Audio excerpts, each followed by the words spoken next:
Karena kita tangkap apa ya kalau cuma Jawar Muhammad Baganagan Muste kesemuanya asyik tergam teris bifa kanan bifa takar ini begini akasih tiada nih Jawar Muhammad Simacurat BK kenggames Simacurat baye galatoma ya rota kor oleh tolina abi enggak masalah gua mai kiar ketentar galatoma oromo cara anakan no kaisanif Opo Jawar Muhammad durab durse bagar binar kadina ti sebase sinja umri ne ratlu hori buri ang umri tante angka si durasit kini zabi rabbi ni sinja kanat ti asudan oromo olin kahik na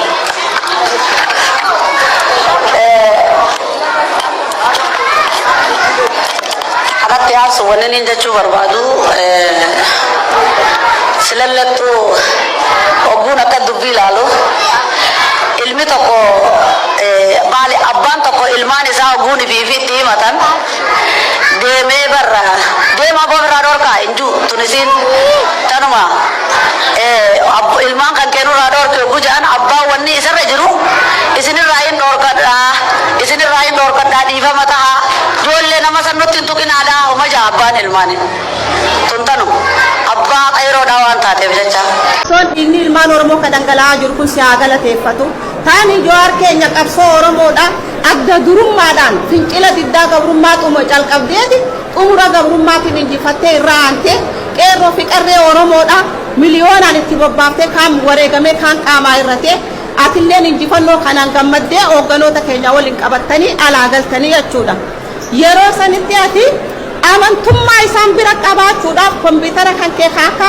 isnaayiparaa ittiin falmachaa turte san hunda warra kanatti galii goote an nama nagayaati nama qabsoo oromootiif hifaaju oromoo fi oromiyaan akka miidhaman hin barbaadu isinis immoo akka oppidiyootitti qooda guddaa qabdanii walumaan uummata oromooti wajjin wal qabannee jiraannaa jetteeni jechuudha isaan yeruma sanuu mormii isaanii garagalchanii siidaa Haile Sillaasee Minilik dhaabanii aanolee fi calanqoo irraanfachuu calqabanii jechuudha waakkachuu calqaban kanaan booddee duuba tarkaanfiin isaanii odoo ooleen bulin itti fufe jechuudha addi bilisummaa oromoo waraana kana kan dubbii fide waraanni kunillee karaa nagaatiin galee mootummaa kana keessatti qooda isaanii barbaachisu argatee ummata oromootiif qabsaa'aa taanaan isaanii waliin haa qabsaa'uudhaan walii galtanii qoree teeknikaa humtanii waraanni suni hamma tokko irraa qabattanii galchitanii jechuudha isin kabajaaf isin jaalalaaf isin amanuuf waraanni san gale waraana sanis galchanii fixanii isinis hidhatti isin darbanii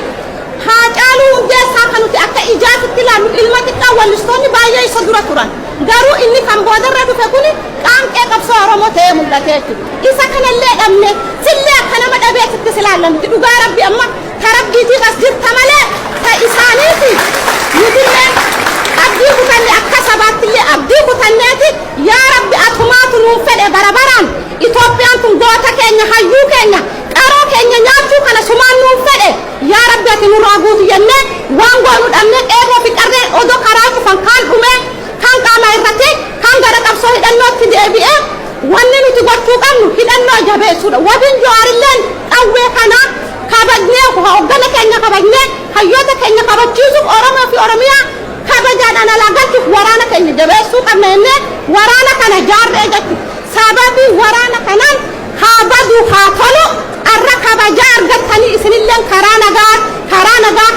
kan jettu waa argattaniiti malee namni duraa duubni qullaadhaan karaa nagaan jedhu jechuun impaayira san keessatti impaayirri dhiigaan jaarame dhiigaan diigama. Ani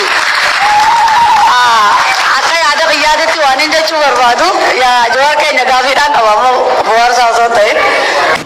Wanni Oromoo kun halkanii guyyaas nama teechisus nama raffisus nama aarsa kanaaf mana hidhaallee wati jirtu akkasuma qorra keessas dhaabannee hiriiras baanee mana keenya keessas teenyee aaraa gaddaa wanni Oromoon abaarsa qabaa jechaa baay'ee dhiphachaa turre dhibbuun kun immoo Jawaaris nu bahee gammachuun arganneera warri siyaasa yookaan oromummaa isaatiin mana hidhaatiin akka nu bahan ammallee abdii qabna ni kadhannasi yoomillee bira dhaabbanna.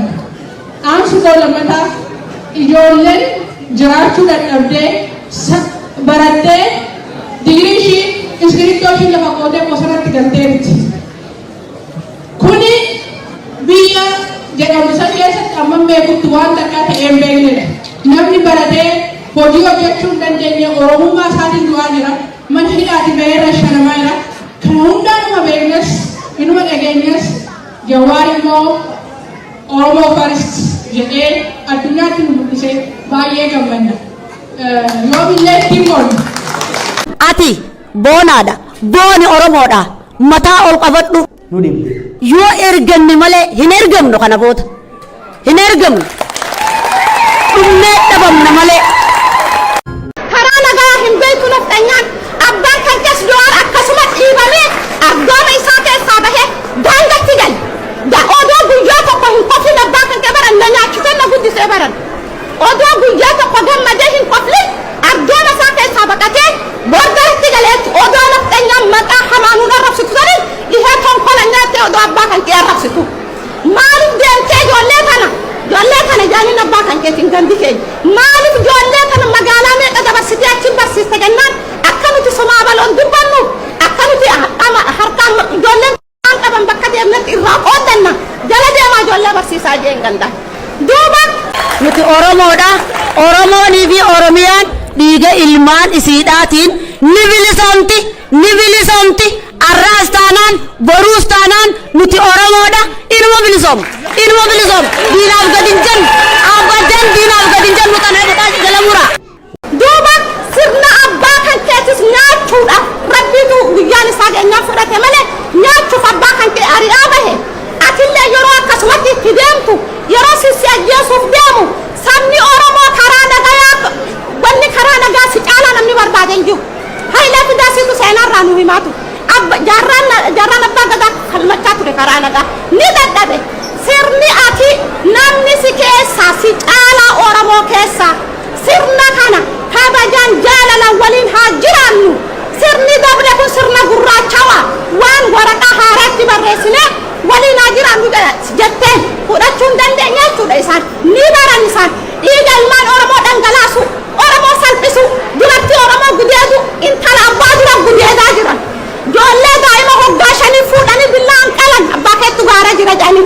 Sirni kun sirna Oromoof tahuu miti. Sirna kana hiddaan buqqifnee Oromiyaa bilisoomte walaboomte irratti ilmaan kan keenya guddifnaa jenna. Amma immoo wanni inni dhufee Itoophiyaa suphaadhaa jedhe. Nasobe doodaraan Itoophiyaa yaastee itti guutadhaa hin jedhe. Kuni Itoophiyaa caaluu nyaatte. Itoophiyaa dhugaa caaluu qabsite. Itoophiyaa nama baratee fuutee bosonatti naqxe hunda akkamitti ishii suphiname dhugaan keenya badee akkamitti ishii suphina beekaa keenya dhabnee akkamitti ishii suphina kaleessa Jawaar kilaashii malee meeshaa malee warra wayyaanee kan waggaa 27 uummata keenya dararsite san biyya ishiitti galchee bilisa baasa. Ati maal abdatte abiyyi hamanni dhaadate abiyyi dhaadateeti Oromoo akka hoggaa kuma isiin hin kaanettiin cabsaa jedhe akkami cabsa akkaataatti cabsu hunda lafa kaatee jechuudha. Amma ati naannoo itti Oromoo yaada Oromoo kana irraa fuuta inni kana keessa yoo waasi godhe Oromoo hoggaa kuma tokkoon hoggaa kuma sadii cabdi jechuudha. Hoggaa kuma sadii cabdi Jawaar rifeensi irraa buqqa'ee jennaan Oromoon hoggaa kuma sadii cabdi. Kanaaf nun galaafatin Jawaar keenya nuti si jaalanna si kabajna si amanna dhugatti onnee qabda dhugatti murannoo qabda dhugatti gootummaa qabda obboleeyyan kekkee akka keetii gootonni marraa dirribsaa afaan gaara jiran isaan kanas qabsoo isaan deemaniin kana tasgabbiin laal yaada ummanni Oromoo si dhaammatu kana tasgabbiin laal kanaaf nuti miidhamne Jawaar nuti ni salphanne nuti ni xiqqaanne impaayira san keessatti arraan tana ilmi namaa ibiddaan gubachaa jiru. Harka ilmaan Oromoo akkana muranii dur harkaa si muran arra guddaa muranii akkana faannoon qabattee ta'e si nettu faannoo isaan hidhachiisan.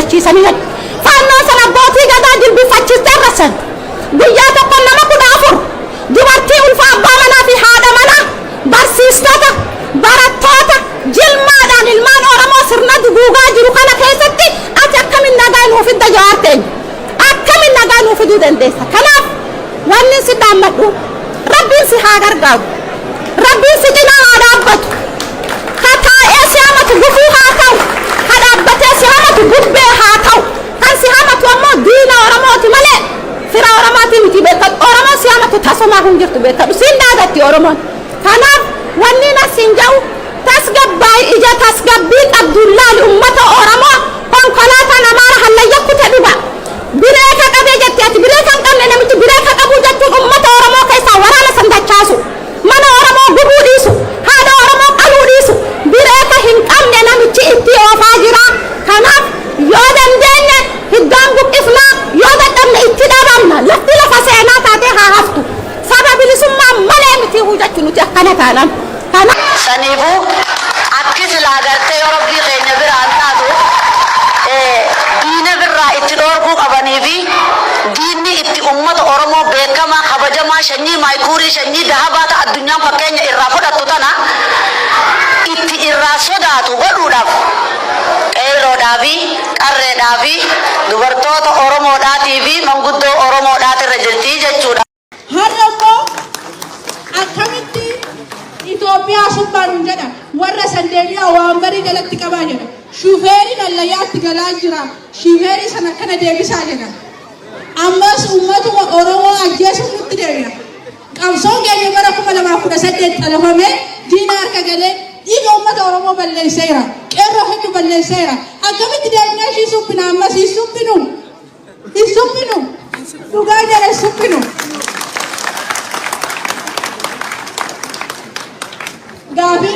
gaafadhu baay'eedha yaadni kiyya baay'eedha garuu dubbadhee fixuu tanii nuu deebitanarra samirree bar qeensa cirannee bar guyyaa Hacaaluu Hundeessaa ajjeesa sakkaan jee akkami waltaanaan Itoophiyaa tortortuu akka Hacaaluu Hundeessaa samnurraa nyaat iji akka yoo rabbii keenya biraan taat aboo hibnee finna sii dura gootoota meedha kagartee atilleen gartee dhaadattuun sanillee warra nyaata Itoophiyaan tun wanni ani akka yaada kiyyaatitti wanni dagartee Oromoon sodaatamtuun waraanaan bichaadhaan waraana bilisummaa Oromoo bira akka jirtutti Oromoo yoo dhaabbatte halkan takka gabrummaan nu dura bultu tanumaan dhaama'ani waan san taateef ati labsi nagaya labsuun haqaqeeti Oromoo maaltu irra jirare warra jiru isaanii beekaa tanaafuu obboleessa kiyya awwaaniin isinii dhaamu tanaati galatooma horaa bulaa deebana nuti Oromoodha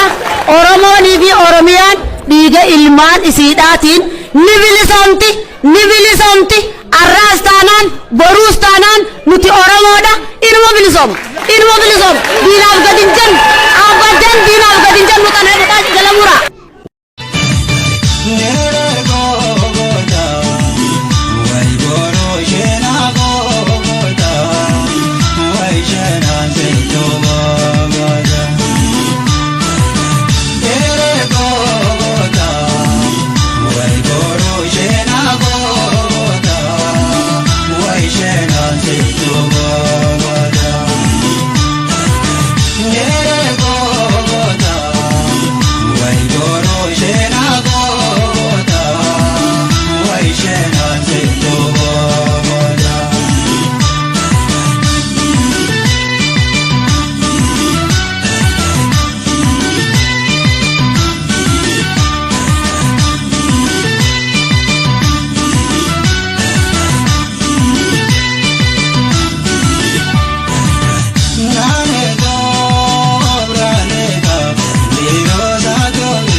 Dai que me voy.